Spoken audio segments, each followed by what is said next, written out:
right, we're here, and we're gonna go check it out. All right, so first of all, this is Scott, and this is his shop, and this is my engine. So excited for this, and of course it looks amazing. My YouTubers have been as excited about this as me, I think. So as you guys know, I brought a list of questions that have been thinking about, and you're probably going to tell me that it's all covered in the manual. Okay. Yeah, here there's a manual, which I haven't seen, but I'm using the NGL ABS2 instrument, and it was asking me for how many pulses per revolution. For revolution, a crank would be 2. Okay. Yeah.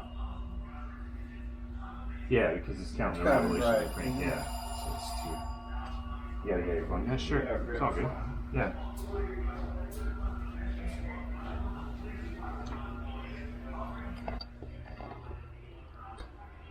While Scott's answering the phone, let's get another look at this.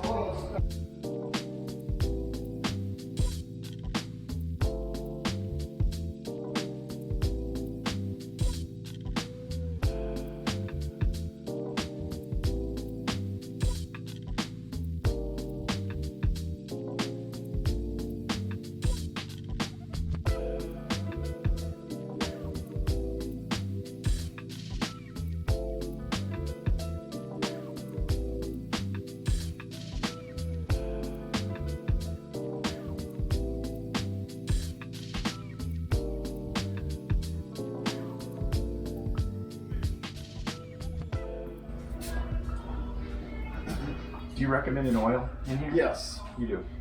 Yeah, I use a good oil to use year round, except in really cold climates, is 20W50.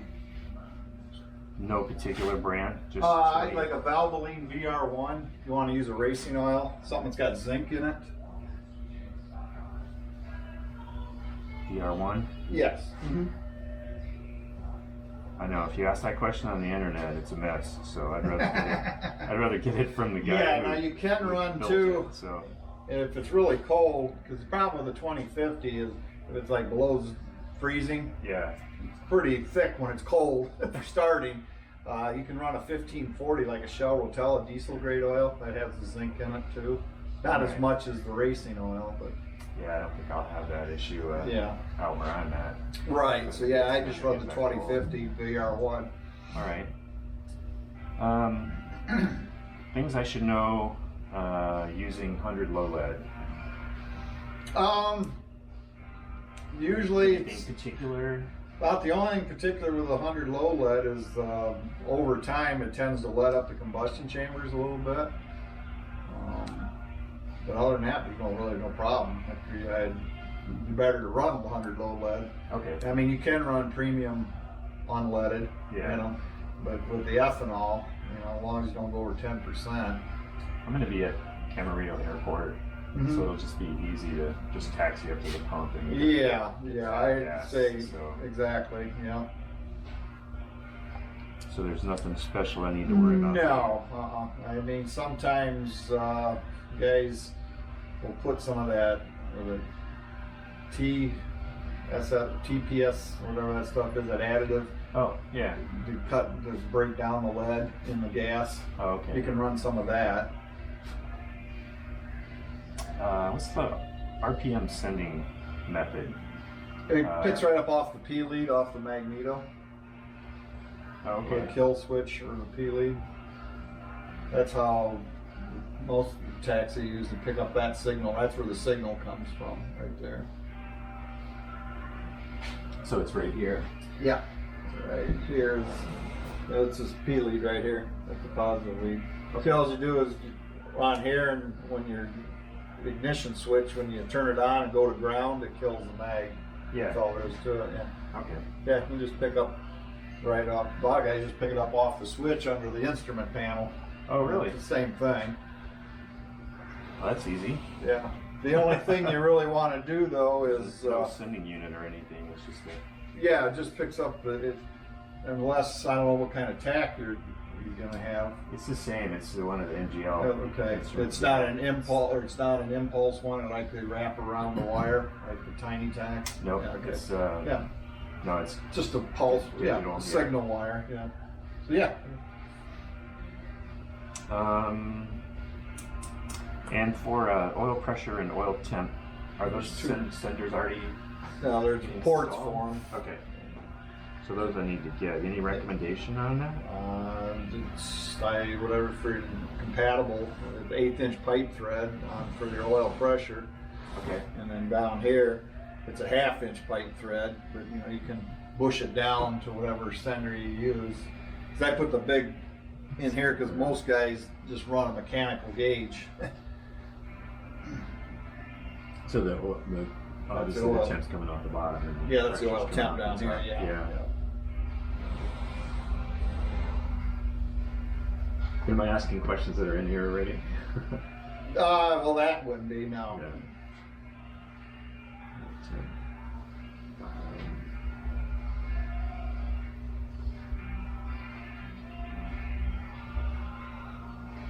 And you recommend running two EGTs and CHTs? I wouldn't worry about it. No? Since it's an uncowled engine, there's no need for EGTs or CHTs. You wouldn't run either. I wouldn't run either. It's interesting to see the second plug on the top. I do them on Yeah. the bottom too, but certainly some of these, they've changed my castings on some of these heads. There's not enough material at the bottom to put plugs. I just run the plugs up here on the 2 cylinders. The 4 cylinders are underneath. Okay. Same plug. Yeah. Just a little bit. What minimum fuel flow should I be looking for? Obviously, I'm gravity feed with a. Well, with yeah, a you facet want, pump it's that usually, back up. you like to go twice what the fuel burn is. Max fuel burn is like 2.5 gallons an hour, so 5 gallons an hour. 5 gallons an hour. Yeah. I was wondering if it was. Now it does have the bigger needle seat for the float for gravity feed. They make 2 different ones. Oh, okay. Yeah, This one's so already set up for. It's set up for gravity feed. Oh, Yeah, okay. because if you ever put a pump on it, you'll have to change it because it'll overpower the float. So I have a facet pump as a backup. Is that it's a low pressure? Yeah, You're you're just using it as a backup to feed the header tank or in line? No, I'm coming out of the wings. I was just using it as a takeoff landing, tail down sort of. Oh, so you got wing tanks. Yeah, got wing I tanks. mean, you might have to run the pump. Depends how much head pressure you've got.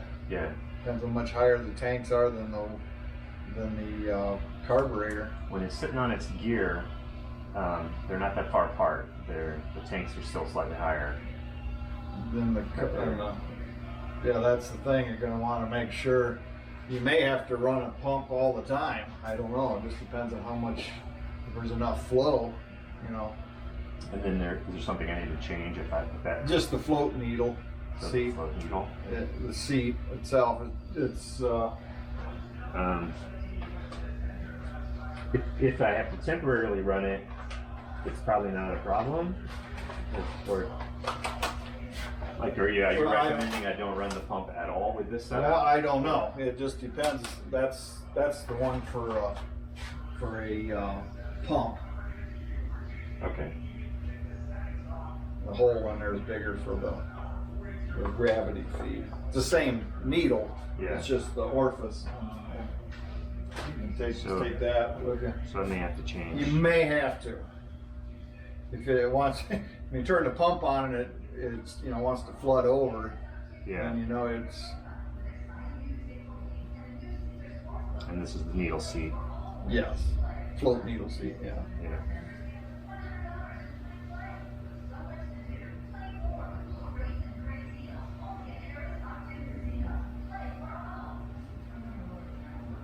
I know I tried to get one that was about as low of pressure as I could get. Yeah, the small thing, about 1.5 to 3 pounds. Yeah, like that's the one I put in there. That's what you want. All right, cool. And you've already ran it. Mm-hmm. Yeah, it's already been test run. Yeah. What prop do you test it on? I just got a 5424 old Tennessee prop. Okay. For just run. I've got the guys at Performance said they'll contact me when they get closer to building mine. Mm-hmm. Any recommendation? It'd probably be about the same prop they run, like the Legal Eagles. Yeah. It'd be like 5822, what they're running on those. 5822. Yeah. Okay. You know, it's for around ultralight speeds. Yeah, and I'm taking a guess that I'm gonna maybe cruise at 70. Yeah, that'd be the top for the 22 pitch. Yeah. Yeah. Okay. Yeah. All right. Because like on the Hummel Ultra Cruisers, you know, being a real clean airplane, they'd run like a 5428, shorter but more pitch. Yeah. For the draggier airplanes, they say we go the bigger diameter, less pitch. I got plenty of drag. Yep. Plenty of drag. Oh yeah, I know the Minimax is alright. So my first plane I built a VMAX. So. Oh really? Yeah, four-cylinder VW on it. Nice. You fly close to here? I don't have a plane right now. Yeah. I'm building an Hummel H5, but no, I fly off the road down here. Oh, there you go. Yeah, just a dirt farm road. Yeah. I just keep it level with my tractor. Nobody's gonna bother you. No, nobody bothers me. Wow. That must be nice. Yeah, I built a hangar on the end of the shop. So. Yeah. How do you get time to build a plane? I don't. When you're so busy building engines. I haven't worked on it now in over a year. Wow. Yeah. I just have time to work on it. Wow, cool. Well, thank you so much for answering the questions for me. I did have a couple questions from my subscribers. One of them was another guy named Dennis. He was wondering if anyone's ever done fuel injection on one of these. No. No. I don't even know. It'd have to be some kind of homemade fuel injection. There's nothing on the market that I know would work. And two, unless you're on a charging system and everything, because they require a computer and battery and everything. High pressure fuel pumps. Yeah, and I went this route specifically because I didn't want all that. Right, exactly. I wanted it as simple as possible. That's why it is. Just as simple as possible. I think he's building a Super Koala, which I noticed. I think they're in the 65 horsepower range. Okay. That'd probably be a 4-cylinder. Yeah. Yeah. It wouldn't be. That wouldn't be this. Anyway. It'd be a 4-cylinder. Yeah. All right. And how did you get into making VW engines for the market? I got to know Maury Hummel.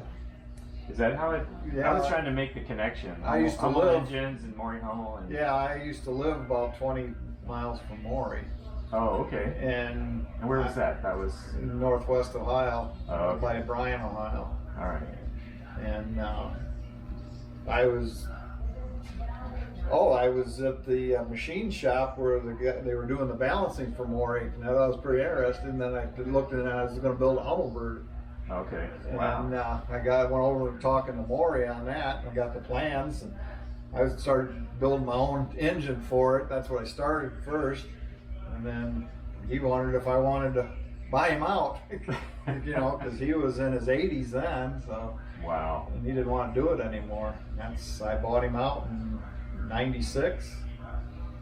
And you've been making it ever since. Yeah. Wow. Now I know. I think we just went into 10 months on this one. That's your current lead time is running 14 months now. Now it's 14. I've got 40 some of these to do. And I just picked up 2 of them last week. This is a really good problem to have. Yeah. As long as they're not, don't need it immediately. Yeah. So if you're just starting your Minimax, you should get your engine now. Yes. Get it on order. And from what I've heard too, you better get a prop order too. That's right. Yeah. You guys are way out on props. 6 months was what whatever. Performance quoted me. Yeah. So I'm all loaded up and getting ready to head out, but I just want to get a little bit of footage of the shop here. These are 4 cylinders that are being worked on back here in this corner. But this is a serious machine shop here. He's got some really cool tools for doing what he does, and